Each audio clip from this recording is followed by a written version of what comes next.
महाराजगंज का महाराज कौन, ये चर्चा पूरे बिहार में जारी है और इसी कड़ी में महाराजगंज के हमारे प्रत्याशी आकाश कुमार सिंह से बातचीत करने के लिए हम मौजूद हैं। आपका बिहार इंडिया के कार्यक्रम में बहुत बहुत स्वागत है। धन्यवाद। पहला सवाल हमारा ये कि महाराजगंज का सीट जो है बड़ा प्रतिष्ठा सीट रहा है, क्योंकि यहाँ पे पूर्व प्रधानमंत्री चंद्रशेखर जी यहाँ से लड़े हैं। कैसा महसूस करते हैं आप जब महाराजगंज से आपको टिकट मिला?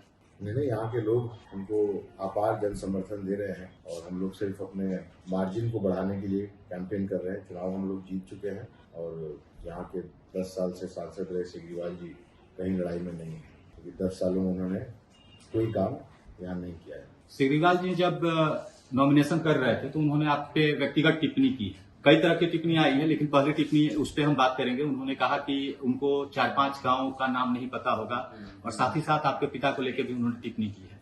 क्या कहना चाहेंगे आप सिग्रीवाल जी पे? हम तो अपने भाषण में बोल रहे हैं कि काम तो उन्होंने नहीं किया है और लोगों के बीच नहीं रहे हैं, सिवाय अपने चुनिंदा जो उनके लोग हैं, 1000-2000 लोग उनके चुनिंदा लोग उन्हीं के यहाँ जाते हैं बर्थडे पार्टीज में, शादी वगैरह में, लेकिन जनमानस से कोई लेना देना नहीं रहा है। और जहाँ तक ये टिप्पणियाँ का आप सवाल जो कह रहे हैं, तो हम मुझे किसी ने दिखाया था और मैं अपने भाषण में बोलता हूँ कि कम से कम एक चीज़ उनमें थी जो यहाँ के लोग बोलते थे कि शालीन व्यक्ति के रूप में जाने जाते थे, लेकिन इस बार शायद हार का डर से वो भी चीज़ उन्होंने खो बैठी है और बौखला के तू तड़ा की भाषा, पिताजी पे हमारी टिप्पणियाँ, हमको अंधा बुलाना, लोग हम पे थूकेंगे ये बुलाना। हमने कहा था कि रोड खराब है, उसको उन्होंने कहा कि लोग थूकेंगे, तो मैंने कहा कि भाई लोग हम पे थूकेंगे कि आप पे ऑलरेडी थूक रहे हैं, ये तो जनता को तय करना है। और यदि हम अंधे हैं या सही में सड़कें खराब है, वो भी महाराजगंज के लोगों को तय करना है। आपकी पार्टी के एक युवा नेता है कन्हैया कुमार, महाराजगंज सीट से उनके भी चुनाव लड़ने की चर्चा चल रही थी, लेकिन नॉर्थ ईस्ट दिल्ली से उनको टिकट दिया गया है। कल उनपे एक हमला हुआ है, इस तरह से हमला पर आपकी क्या प्रतिक्रिया? हम लोग इतना जानते हैं कि वो वहाँ बड़े मार्जिन से जीत रहे हैं। मनोज तिवारी के सामने खड़े हैं। हाँ, हम जानते हैं। हम लोग यहाँ घूम रहे हैं कैंपेन में, तो नेशनल न्यूज़ कवर करने का मौका नहीं मिला, लेकिन अगर हुआ है तो बहुत ही दुर्भाग्यपूर्ण है और लोकतंत्र में इन चीज़ों का कोई स्थान नहीं है। कानूनी कार्रवाई होनी चाहिए जिन लोगों ने भी किया है। मसरत को लेकर आपका एक बयान हमने देखा, आपने कहा कि जो आंख दिखाएगा हम डरेंगे। क्या है ये बात मसरत? नहीं, वहाँ धारणा बनी हुई है। वैसे तो खासकर पूरे लोकसभा क्षेत्र में यहाँ पे गोली बंदूक की राजनीति होती आई है पिछले 25-30 सालों में और मसरत इन चीज़ों का गढ़ रहा है। लोगों में एक भय का माहौल यहाँ बना हुआ है कि अगर एक लोगों के खिलाफ आप जाइएगा तो आपके साथ कुछ भी हो सकता है, इसलिए हमने ऐसा बयान दिया। और आपने ये भी कहा कि हम चुनाव के दिन वहीं पे, वोटिंग के दिन वहीं मसरत में ही रहेंगे। ऐसा तो मैंने कहा है जी। राहुल गांधी जी लगातार भारत जोड़ो यात्रा और भारत जोड़ो न्याय यात्रा के तहत पूरे भारत को घूमे हैं। अग्निवीर योजना को लेकर कांग्रेस की क्लियर कट रणनीति है कि अगर सत्ता में आती है तो अग्निवीर योजना को खत्म करेगी। अग्निवीर योजना को लेकर युवाओं में किस तरह का बात आप देख रहे हैं, या आपके पास किस तरह के युवा आ रहे हैं अग्निवीर को लेकर? अग्निवीर योजना का पूरे देश में प्रोटेस्ट हुआ और बिहार में सबसे ज्यादा प्रोटेस्ट हुआ। यहाँ पर कई ट्रेनों में युवा साथियों ने आग लगा दिया था आक्रोश में। और इस इलाके की हम बात कर रहे हैं, छपरा, महाराजगंज, तो इस इलाके में खास करके लोग ज्यादा जाते हैं भर्ती होने के लिए आर्मी। और अग्निवीर योजना के पहले यहाँ पे एक साइट था सुबह में कि अगर आप इस इलाके में आए सुबह में 5 बजे 6 बजे, तो आपको 1000-1500 की संख्या में युवा दौड़ते हुए सुबह नजर आते थे। तो नया आदमी आता तो पूछता था कि भाई क्या हो रहा है, इसे इतना काय के लिए दौड़ रहा है, तो लोग पहले आर्मी में जाने के लिए, बहाली के लिए दौड़ रहा है। आज वो साइट यहाँ बंद हो चुका है, नहीं लोग दौड़ रहे हैं सुबह में, क्योंकि किसी को 4 साल की नौकरी नहीं करनी, 4 साल नौकरी की जो रिटायर हो गई है।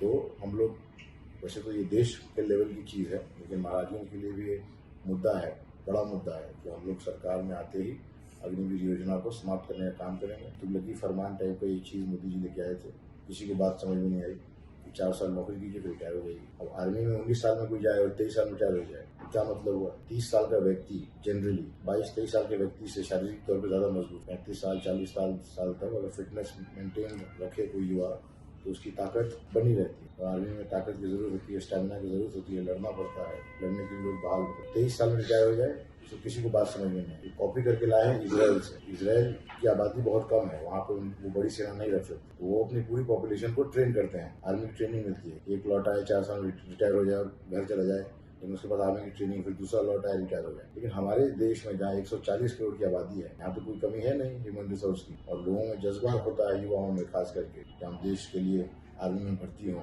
वीर गति को प्राप्त होना लोग शान समझते हैं हमारे देश में। युद्ध का कल्चर रहा है हिंदुस्तान में प्राचीन ज़माने से, तो यहाँ के लिए नहीं है। अब इन लोगों के पास एडमिनिस्ट्रेटिव शक्ति नहीं है, विचार नहीं है, सोच नहीं है, बस कहीं से कोई चीज़ लाई और उसको कॉपी पेस्ट कर दिया। या ये हो सकता है कि ये लोग चाहते थे कि अदानी अंबानी की कंपनीज में जो लोग रिटायर हो जाएंगे तो वहाँ प्राइवेट नौकरी करके करें, उनके प्लांट्स और फैक्ट्रीज के बाहर गार्ड बन के खड़े हो जाए। हो सकता है उस बात के लिए उन्होंने किया हो। एक चीज और इजराइल को लेकर आपने चर्चा की तो वहाँ एक चीज और समस्या आती है कि इतने बड़े ह्यूमन रिसोर्स को जब आप ट्रेन कर देते हैं आर्म के साथ, तो उसके बाद अगर आप जॉब से निकाल देते हैं तो उसको लेकर भी समाज में बहुत तरह की समस्या आती है। हमारे देश में जहाँ पे इतना अनएम्प्लॉयमेंट है वो भी एक चीज़ है। ट्रेन आप कर देना आर्मी के लिए, फिर कहाँ जाएंगे? हो सकता है गलत राह पे लोग चले जाएं। हमारे देश में अनएम्प्लॉयमेंट ज़्यादा है, वो सही बात आपने कहा। पूरा इजराइल का आदमी यहाँ भरा पड़ा रहता है वहां से सेना के आने के बाद। एक लास्ट सवाल हमारा, आपने प्रधानमंत्री जी को घमंडी कहा है अपने भाषणों में, और प्रधानमंत्री जी यहाँ आपके खिलाफ प्रचार करने आने वाले हैं। आपने ये भी कहा कि वो एक दिन क्यों आ रहे हैं, हमारा जितने विधानसभा है उतना दिन वो रहे। क्या कहना चाहेंगे? प्रधानमंत्री इस सीट पे आपने इतनी टक्कर दे दी है कि प्रधानमंत्री को यहाँ आना पड़ रहा है। भाई हम लोग के लिए गौरव की बात है ना कि हम लोगों को जितना समर्थन इंडिया अलायंस के लोग यहाँ पे दे रहे हैं, उस चीज से प्रधानमंत्री डर गए और प्रधानमंत्री जाके यहाँ ब्लॉक घूमेंगे। ये तो हमारे समर्थकों की ताकत को जाहिर करता है और हम लोग बहुत खुश हैं कि आ रहे हैं। कम से कम यहाँ आने का तो मौका मिलेगा ताकि लोगों को याद आएगा क्या क्या ये आदमी वादा करके गया था 13, 14 में और 19 में।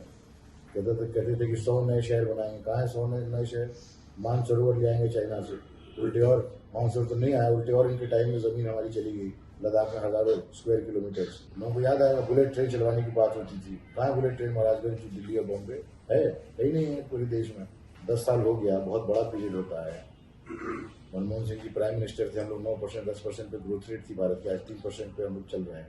कोरोना काल को कैसे इन्होंने हैंडल किया सबको पता है। लाशें तैर रही थी गंगा नदी में, कहते थे ना चुनाव के पहले कि वहाँ गंगा ने मुझे बुलाया है। इसीलिए बुलाया था माँ गंगा ने कि भारतवासियों को लाशें उसमें तैरते रहे। कोरोना काल में कैसे लॉकडाउन इन्होंने किया, कैसे लोग पैदल चले 1000 किलोमीटर, 2000 किलोमीटर। कोई बॉम्बे से पैदल आ रहा है, कोई साइकिल चला के आ रहा है साउथ इंडिया से, दिल्ली पंजाब से बिहार और यूपी के लोग पैदल चल के आ रहे हैं। ये भारत जोड़ो यात्रा राहुल जी की हुई, पैदल चले, ये उनके लिए भी सम्मान था। राहुल जी ने दिया, हमारे देश के नागरिक पैदल मोदी जी ने चलवा दिया, मैं भी चलूंगा।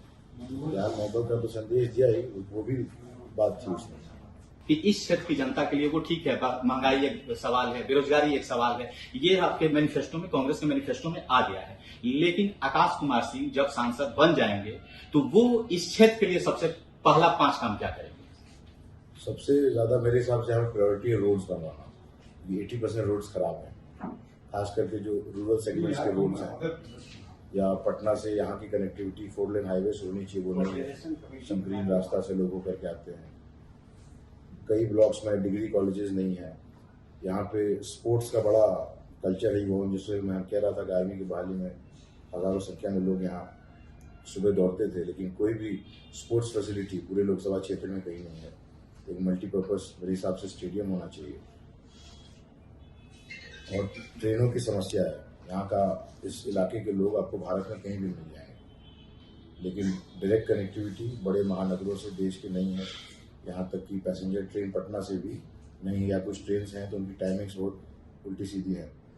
ये यहाँ की समस्याएं हैं। यहाँ मार्केट है महाराजगंज में, बड़ा ऐतिहासिक मार्केट है और देश के कुछ चुनिंदा मार्केट्स में उसका स्थान होता था। अकबर के ज़माने से वो मार्केट है और काफ़ी फेमस था, बिहार में बड़ा ट्रेडिंग हब था, देश लेवल पे भी था। तो आज उसकी स्थिति एकदम जर्जर हो गई है। अभी 2014-15 तक मोदी जी के काल में और केजरीवाल जी यहाँ सांसद कार्यकाल में पावरलूम हैंडलूम इंडस्ट्री वहाँ पे थी, कमज़ोर हो गई थी लेकिन थी। अब आज टोटली ख़त्म हो गई है और उसको बचाने के लिए या फिर से स्टार्ट करने के लिए लोगों ने कोई पहल नहीं किया। इस सारी चीज़ों पर मेरा फोकस रहेगा और जो भी यहाँ की जनता की जो आवाज़ रहेगी उसको हम पार्लियामेंट में बुलंदी से उठाने का काम करेंगे। जहाँ ज़रूरत पड़ेगी, जो एक सांसद का काम होता है, हर एक काम को करेंगे। जी, हमसे बातचीत करने के लिए आपका बहुत बहुत धन्यवाद। अगर आपको हमारा वीडियो पसंद आया हो तो बिहान इंडिया के चैनल को लाइक कीजिए, सब्सक्राइब कीजिए और अपने परिवार और अपने दोस्तों के साथ शेयर करना ना भूलें। साथ ही हमारा बेल आइकन भी जरूर दबाएं और हमारा चैनल ट्विटर, फेसबुक और यूट्यूब पे है, तो तीनों जगह अपना सपोर्ट जरूर दिखाएं।